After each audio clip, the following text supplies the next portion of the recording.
Nakamani dakangwa. Namo. Bimam belani koro tekilini. Namo. Yada. Mo yeni mo lo tekile tumadun samadun. Namo. Yada. Ko ko me nga ba ko me. Namo. Sogo simo salaba simo salaba tumanin dale. Namo. Nani gunsi ni dalabala. Na. Munungere na mandra la soni ngoje. Namo. Dangu me nga jila blabe. Namo. Jela ye ko duro jela ko ma jela ko tano jela ko ma jela bo jela ne jela nte ko na jela de. Namo. Ah mande dugo manyenge lonkilimbe. Na. No la samrani te mane kumre ngurla samrani. Namo. Sigile kuru ni nga suma bela mina kuda ni nga ko be ye ko de ka ni nga ko bela sa. Namo. To ko da bule ge ji mo ko gene no mina. Namo. To so malen do ni nga na so malen do tu koro yor yoli fi ngala nyaba e mamma tro ko me wasulu. Na.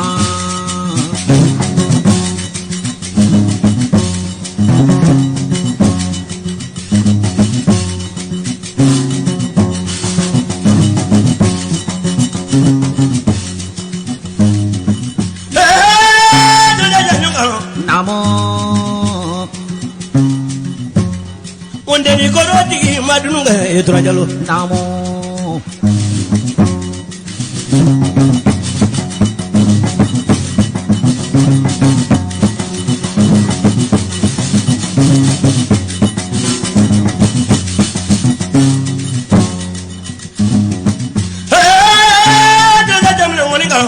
Namo. Jalla ya ki ni su.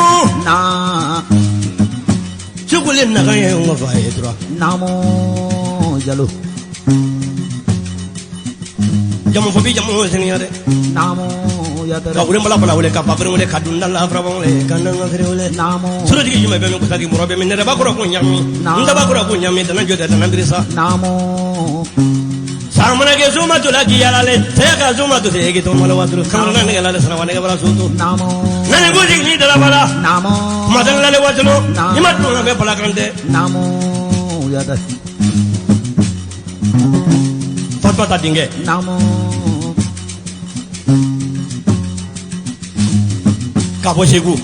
Namo.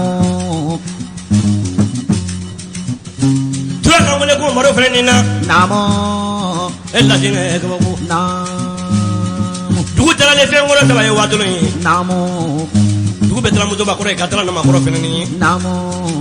Ka tala ke ba ko frenini dugu ma tala pen mere nangu. Namo. E ma janjong fo kame. Na. La sine. Namo.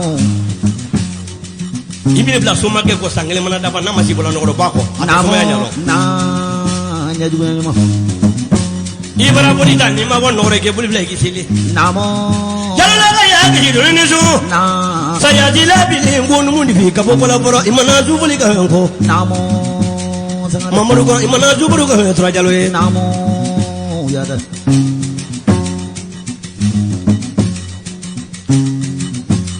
Ngongoro lale ko da digi di fi wasulu.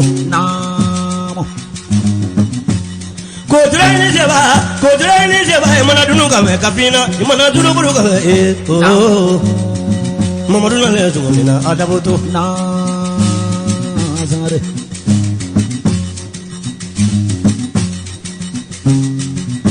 Jamu babe jamu senia. Namo. Dada janjong karo. Na.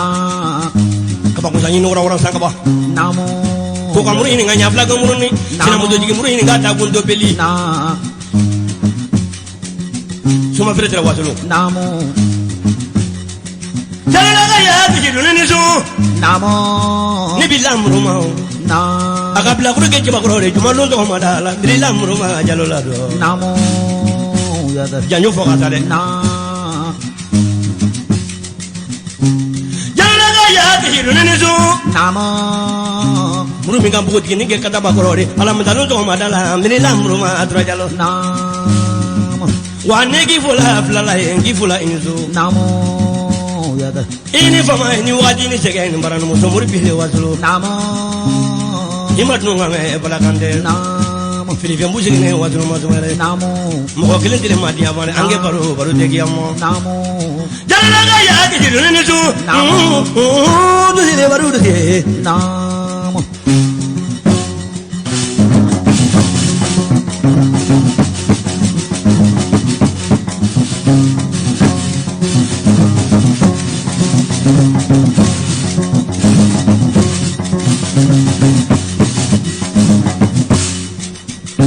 bakari filipe bɛ min Namo. dole de ɲɔgɔn kan yala Namo.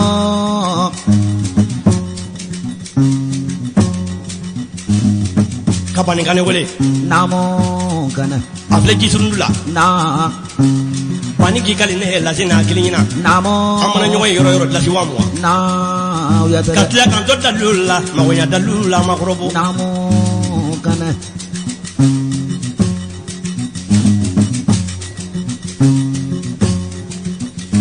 biladuga y'a jafe ɲinɛ ni su Namo. bani ne Na. cɛbakɔrɔ di ɲuman kɛ ni ɲuman fi kɔ di juguman kɛ juguman caman fɔlen kɔ Namo. cɛkɔrɔ yɔrɔyɔli fɛn kana yaba Na. lasinɛ Namo. dugu falen mɔgɔ nin fɛn nafa a bɛɛ tɛ se wele Namo. jamana falen mɔgɔ nin fɛn nafa a bɛɛ tɛ se wele Na. Bete wule we. singa ye yɔrɔ dɔrɔn mɔgɔ tɛ yen dɛ Namo. Ya a tere. ka don i kɛ famari ka don i kɛ fantan n'a la bolo Namo. faama ye ma fɛn d'a la ma fantan ye ma ko k'a la Namo. lasinɛ Namo. faama ni fantan tɛ kelen ni Na. bari ko wɛrɛ tɛ fantan ni malo cɛ kungo nabiliya kɔ Namo. Ya tere. k'a dɔn i tɛ ɲɔ b'a la fa ka don i kɛ kɔngɔtɔ bari Namo. kɔngɔtɔ ni ɲɔtigi fɛnɛ tɛ kelen ye Na. kɔngɔtɔ mana fɔ k'ale tɛ maɲuman ko kɛ ɲɔtigi kɛrɛfɛ i bɛ si kɔngɔ la Namo. Ya tere. e lasinɛ kabako Namo. Sangare. k'a dɔn i tɛ suya la dɔn i y'i kun fi nin fɔ i tɛ ko ye la Na. Ya tere. a fɔ turajalo ɲina i ka fɔ bani kan ɲina Na. fiya ko kuma mana daminɛ loni ni tɛ fɛn ye la su fɛ k'i ma ko Namo. Ema gundono. soma ye min Na. ka ta diɲɛ daminɛ ma kɔ bila diɲɛ laban na ne de kɔrɔ ma ko ma bange waso Namo. ne di kɔrɔ la le kɔrɔ da tigi di bi waso a ta ya di la la le ko jujulu tigi di bi ye waso ne ko ne di la le a di di baru do te Na. jitu le ko le zuguru Namo. Ya tere. danjulu fɔ ka ta ye Na.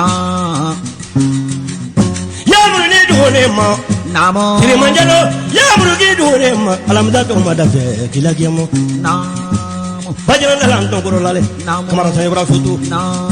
duguma dunu sama dunu Namo. mi jira ka ya fala fala le de Namo. na ni ko ne dala bala a gomo fɛ min Namo. samana ka numu gado la ki yala le saya ka juma to te ki to mani wadulu sana ngoro bat mani tila Namo. baru dabole Namo. Ya tere.